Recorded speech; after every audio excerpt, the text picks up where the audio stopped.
Revelio.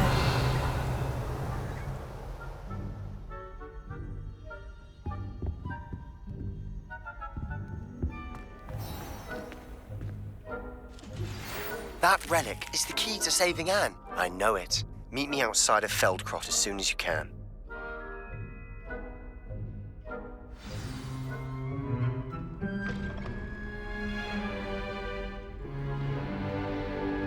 In today's lesson, we will cover a truly thrilling event. The Goblin Rebellion of 1752 and all its triumphant tragedy. But more specifically, we will address the devastating effect it had on the wizard milling industry. Throughout the many goblin battles, countless wizard cloaks were lost. Actually, we do know the number. 632. But history occurs outside the classroom. And look, it's time for my constitutional. One can practically osmose the history flowing through Hogwarts. I think the professor wants us to follow him. And now for a stroll to the bell tower entrance hall. Along with the rest of the castle, it was completed in the late early Middle Ages. The hall and the bell towers that loom above it contain myriad interesting artifacts.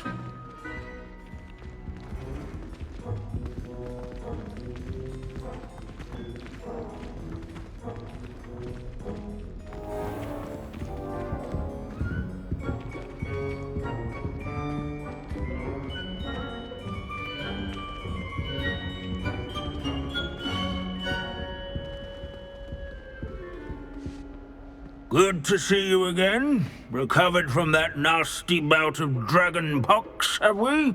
That wasn't me, Professor. I'm new here. Are you? Well then, welcome. No doubt you're eagerly anticipating my analysis of various wizarding councils, codes, statutes, and of course, goblin rebellions. Not all goblins are rebellious. Some venture into wizarding politics, such as Irgit the Ugly. Some are talented artisans, such as Ũ미니스랑 the Boastful. Did you say Ũ미니스랑? I know that name. Lodgok said he was an ancestor of Ranrock. Well known for his metalwork. I would imagine much of his goblin-wrought iron and silver has survived to this very day. Now, where were we? Oh yes. Back to our class topic for today. Grimbold Weft. Another notable historical figure. He's right nearby. Curious students can find him on display here in the bell tower entrance hall. I recommend that all students introduce themselves to this hero of Hogwarts. Grimbold Weft was responsible for some of the most important work done in the Goblin Rebellion of 1752, such as sewing. What I wouldn't give to be back on a broom right now. Wagadu's history is, well, a bit different than that of Hogwarts, to say the least. Witches and wizards have caught cold during the late spring of that year. Abandoning class to wander the halls is in keeping with Professor Binns's manner of teaching. Students with a thirst for knowledge do well to seek it out.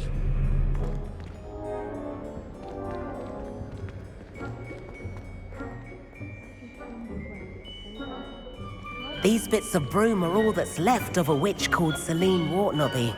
Revelio. Rumour has it, she was demonstrating her experimental lunar apparition charm. She was never seen again.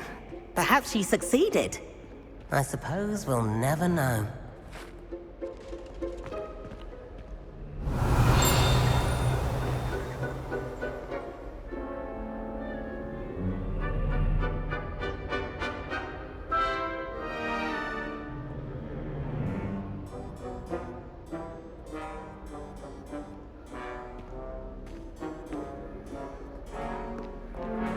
Leave it to Binns to make the most interesting school in the world seem... Sir Scagglethorpe the Heedless once challenged a mountain troll to a game of musical chairs. Care to guess who won?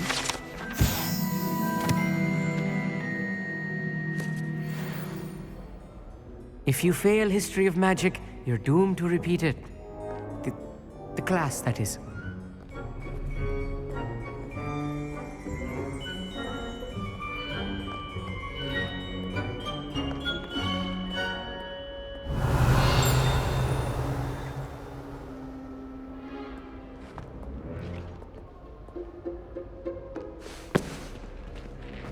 Revelio.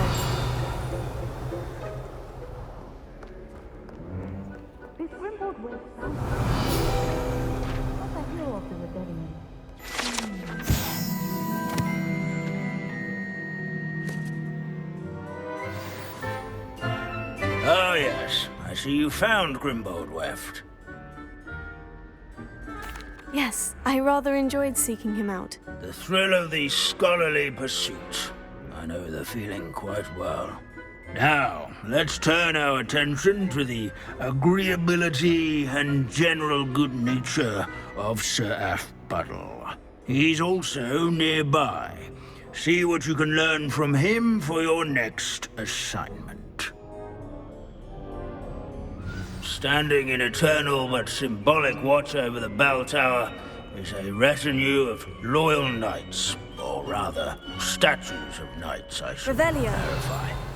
Keen-eyed students will spot the statue of Sir Aphpuddle of the cheerful countenance nestled among the ranks.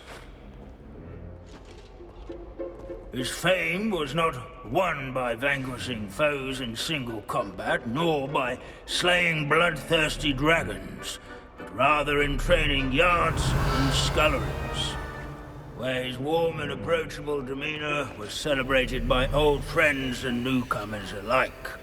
I encourage everyone to make the waving statue's acquaintance.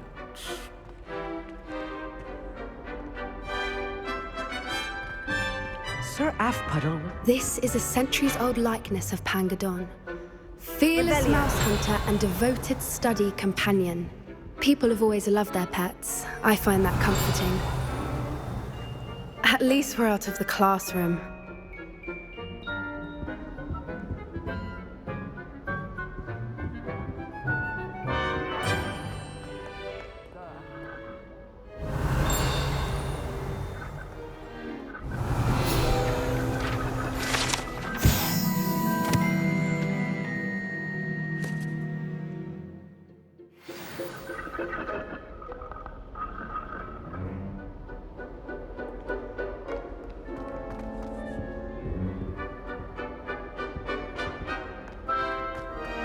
Our students often complain about the many staircases. Professor Binns, I found the statue of Sir Aphpuddle. Ah, well done. Alas, Sir Aphpuddle's affability was his undoing.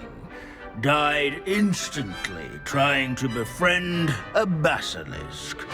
Eye contact is not always to be encouraged. So beloved was he that even some goblins mourned his passing. Of course, that did not bode well with the rest of the goblins, most of whom could not abide mourning the loss of a wizard. Pity goblins and wizards can't get along. True, but imagine how dull my lectures would be without goblin rebellions to discuss. History does tend to repeat. It is a series of patterns, a thought both comforting and disconcerting. The wise student, such as yourself, will learn from it.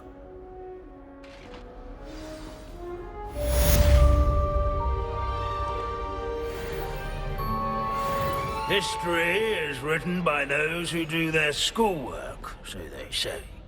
Or at least, I like to say that. What was it you needed my help with, Samantha? You were going into the tomb east of Brockborough where my ancestor was laid to rest. There, you were to place a crest upon his sarcophagus. I'm hoping that will reverse the curse that has turned my brother's feet to beads.